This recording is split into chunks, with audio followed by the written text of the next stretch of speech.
Halo sahabat Tika, kembali lagi dalam channel Bincang Tika, bincang seru seputar matematika bersama Ibu Aida. Sebelum kita lanjut, buat teman-teman atau sobat Tika yang baru gabung dalam channel ini, jangan lupa follow ya, karena channel ini membahas tentang materi-materi matematika dari mulai SD, SMP, SMA, hingga perguruan tinggi dengan pembahasan yang ringkas dan mudah dipahami. Tapi Sobat Tika jangan lupa ya, ketika mendengarkan audio ini, Sobat Tika juga harus didampingi nih oleh guru pendamping. Kenapa? Karena untuk meminimalisir kesalahpahaman Sobat Tika dalam memahami materi. Kita langsung aja ya. Untuk kali ini, Sobat Tika, kita akan membahas materi tentang fungsi kuadrat.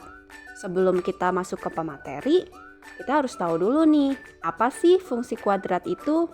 Terus, kenapa sih kita tuh harus belajar fungsi kuadrat? Dan kira-kira contoh penerapan dari fungsi kuadrat dalam kehidupan sehari-hari itu apa ya? Oke, kita akan bahas setelah ini ya. Oke Sobat Tika, kita langsung saja ya ke pengertian fungsi kuadrat. Secara umum, pengertian fungsi kuadrat adalah sebuah fungsi matematika yang memiliki variabel dengan pangkat tertingginya adalah 2. Selain memiliki variabel, dalam bentuk fungsi kuadrat juga memiliki komponen lain, yaitu koefisien dan konstanta.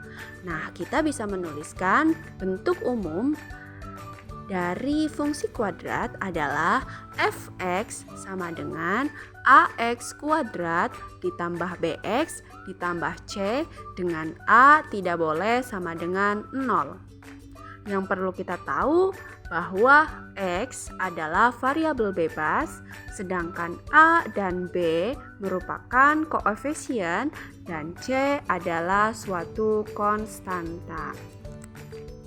Nah, Sobat Tika, fungsi kuadrat itu tidak sama ya dengan persamaan kuadrat. Walaupun sama-sama memiliki variabel dengan pangkat tertingginya adalah 2, namun dalam persamaan kuadrat itu berbentuk persamaan. Dan bentuk umum dari persamaan kuadrat adalah ax kuadrat ditambah bx ditambah c sama dengan 0. di mana A tidak boleh sama dengan 0. Nah, di sini yang perlu teman-teman tahu, X adalah sebuah variabel bebas, A dan B adalah koefisien, dan C adalah konstanta.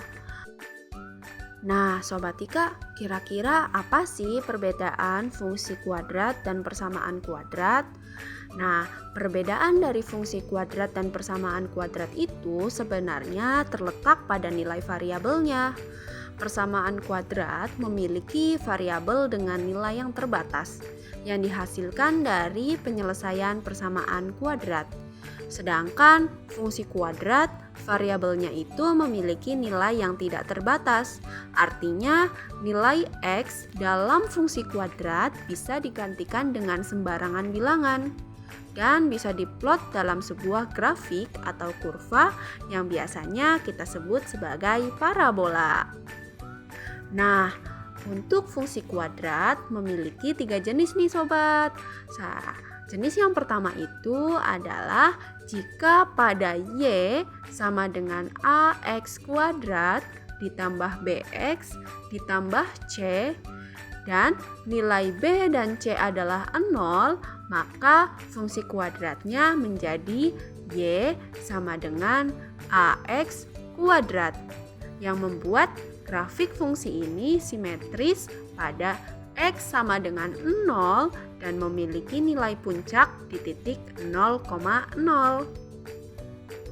Nah, Sobat Tika, jenis yang kedua ini adalah jika pada Y sama dengan AX kuadrat ditambah BX ditambah C dan nilai B bernilai 0, maka fungsi kuadrat yang akan kita tulis berbentuk Y sama dengan AX kuadrat ditambah C.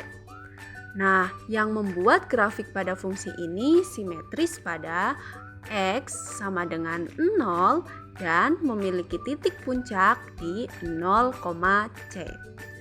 Nah, Sobat 3. Nah, jenis yang ketiga adalah jika titik puncak ada di titik H, K, maka fungsi yang kita tulis menjadi Y sama dengan AX min H kuadrat ditambah K. Nah, itu sekilas dari pengertian fungsi kuadrat. Nah, Sobat Tika, tadi kita sudah membahas tentang pengertian dari fungsi kuadrat nih. Nah, selanjutnya kita ke pembahasan kenapa sih kita tuh harus belajar fungsi kuadrat. Nah, fungsi kuadrat itu biasanya digunakan untuk menyelesaikan permasalahan yang berkaitan dengan proyektil karena kurvanya itu menyerupai lintasan benda jatuh. Seseorang bisa menghitung puncak tertinggi benda yang dilempar atau kecepatan bola pada lintasan parabola dengan menggunakan persamaan fungsi kuadrat. Nah, selanjutnya kira-kira contoh penerapan fungsi kuadrat dalam kehidupan sehari-hari itu apa saja ya? Nah, di sini tuh ada beberapa kegiatan yang menggunakan fungsi kuadrat. Yang pertama nih, ada kegiatan lompat trampolin. Ada juga kegiatan lompat jauh. Ada juga kegiatan lompat tinggi. Nah, terus ada juga gerakan bola dalam permainan bola basket. Nah, ada juga nih gerakan bola dalam permainan sepak bola. Dan yang terakhir ada juga pembuatan talang air yang menggunakan penerapan fungsi kuadrat. Wah, gak kerasa nih, tadi kita sudah membahas tentang pengertian fungsi kuadrat. Terus alasan kenapa sih kita tuh harus belajar tentang fungsi kuadrat. Dan yang terakhir, ada contoh-contoh penerapan fungsi kuadrat dalam kehidupan sehari-hari. Kayaknya cukup sampai di sini materi yang kita bahas dalam channel Bincang Tika. Bincang seru seputar matematika bersama Ibu Aida.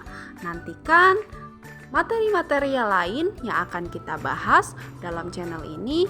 Jadi tetap stay tune ya.